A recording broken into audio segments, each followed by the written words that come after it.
ये सच है कि भैया ने ये प्लान बनाया था।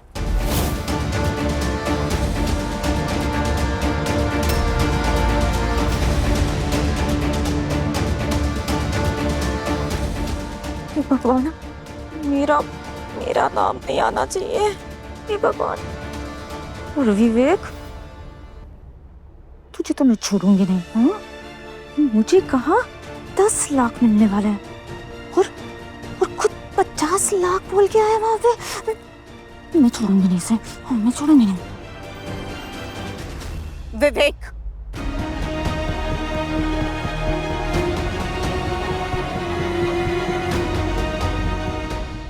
क्या ये सच है?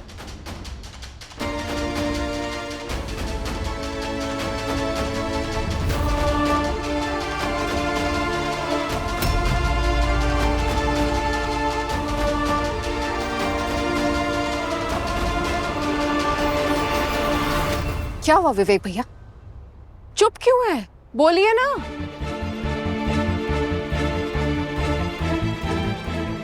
मेरे कहने से तो आप लोगों को विश्वास होगा नहीं, तो आप चाहिए तो मेरे घर में किसी से भी पूछ सकते हैं। इतनी शर्म आई थी मुझे अपने पेरेंट्स के सामने कि कैसे घर में शादी करके आई हूं मैं। जहां रिश्ते की वैल्यू सिर्फ पैसों से होती है। मुझे जो सही लगा ना वही मैंने किया, और ये जो कुछ भी किया ना मैंने मेरे फैमिली के लिए किया है।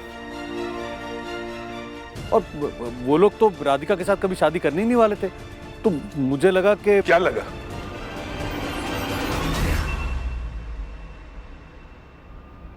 क्या लगा?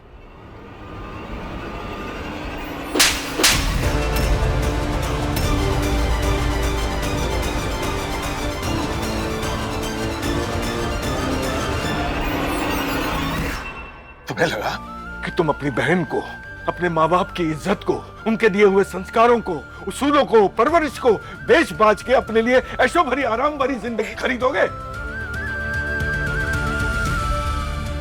सच में मुझे बहुत फक्र है तुम पर, तुम्हारी सोच पर। बस इस बात का यकीन नहीं हो रहा है कि तुम मेरे बेटे हो। अरे लक्ष्मी जैसी माँ, उसके पेट से जन्म लेने के बाद भी पैसा ही सब कुछ है तुम्हारे लिए। अपनी बहन की जिंदगी को दांव पर लगा के आ गए। अरे किस लिए मरे जा रहे थे? कंगाली छाई थी घर में, पैसे नहीं थे, भूखा रहना पड़ता हमें, तुम्हारे हाथ पांव टूट गए थे। हद होती है लालच की भी। जरूरतें पूरी नहीं होती और लालच की बात कर रहे। क्या गलत मैंने कह दिया? शादी कभी होनी नहीं थी और बदनामी इतनी हो चुकी थी कि हमारी फैमिली के लिए भारी पड़ जाती। और जो मैंने किया ना, वो एक समझदार इंसान जो करता है वही किया है। अपनी इज्जत बचाने के लिए, अपनी फैमिली की इज्जत बचाने के लिए किया है। मैं फिर भी कह रहा हूं कि आप ये जो कर रहे हैं ना, वो बेवकूफी वाली चीज कर रहे हैं। विवेक भैया का आइडिया बहुत स्मार्ट था। 50-60 लाख क्या है मेरी फैमिली के लिए? वीर और राधिका दी का रिश्ता तोड़वाने के लिए ये बहुत मामूली सी रकम है।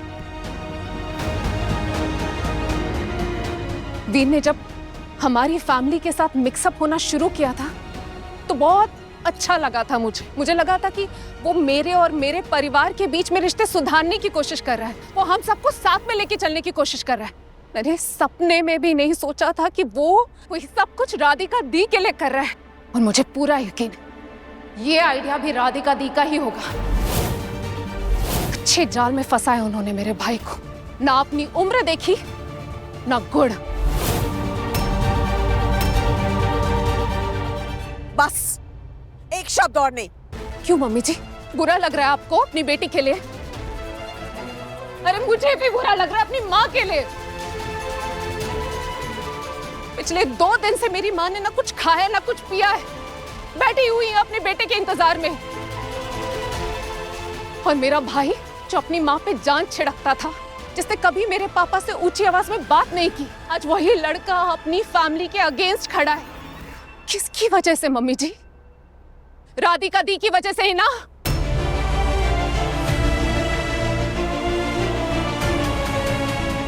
रहने दो लक्ष्मी, जब अपना ही सिक्का खोटा हो, जब अपना ही बेटा अपनी ही बहन की इज्जत का सौदा करके आ गया हो, तो किसी और से क्या उम्मीद रखे? अभी तक मैं अपने आप को इस फैमिली का हिस्सा मानती थी, तभी तो हर सिचुएशन में हर मायने से सपोर्ट करने की कोशिश करती थी। लेकिन मेरे हस्बैंड ने बड़ी कन्वीनियंटली अपनी फैमिली को चुना। मेरे भाई ने अपने सो कॉल्ड लव के लिए अपने परिवार को बुला दिया। तो किसी को तो मेरे पेरेंट्स का साथ देना होगा ना, तो मैं अपने पेरेंट्स का साथ दूंगी, वहीं रहूंगी, उन्हीं को सपोर्ट करूंगी।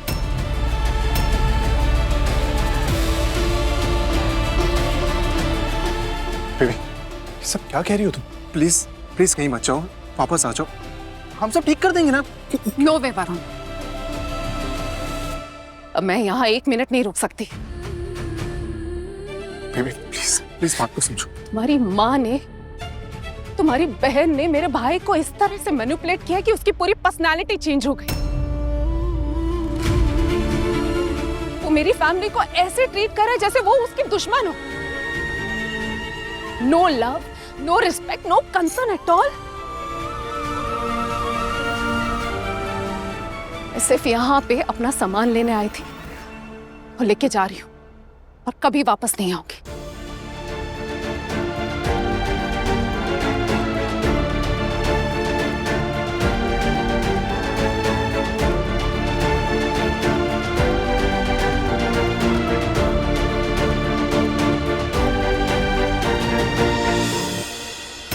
मुझे कुछ समझाने की जरूरत नहीं है, समझी?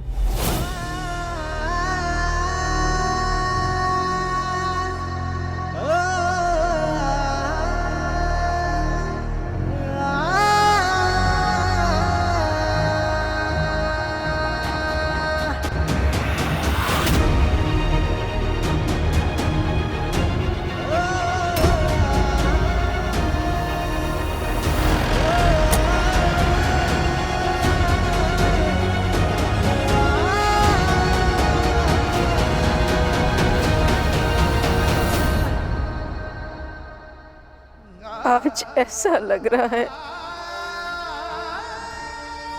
जैसे झूठ के पैरों पर खड़ी थी। कांच की जिंदगी एक हथौड़ा पड़ा सच का और सब चकनाचूर हो गया। रिश्ते, परिवार, भरोसा, उम्मीद, सब कुछ। एक तरफ वरुण का घर बिखर रहा है और दूसरी तरफ राधिका का भविष्य दांव पर लगा है।